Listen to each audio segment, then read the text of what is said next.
You know, I drive these things around and I'm finally, after 20 years, getting compliments. It's the weirdest thing in the world.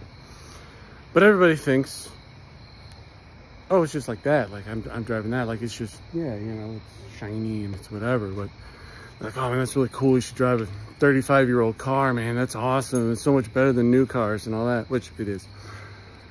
What they don't see is this. They don't see what you have to do on a Tuesday night to keep a 35-year-old car on the road. This one decided it no longer liked its downpipe flange. So we take it off and it, you know, unbolts automatic, so it's a little harder and whatever.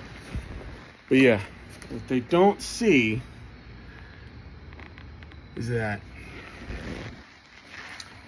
And also, all the people that give me crap because I'm hoarding parts, whatever, you know, it's like, yeah, you know, every once in a while, it's really nice hoarding parts, because where the hell are you going to find a downpipe for an 88 Supra at 8 o'clock at night on a Tuesday?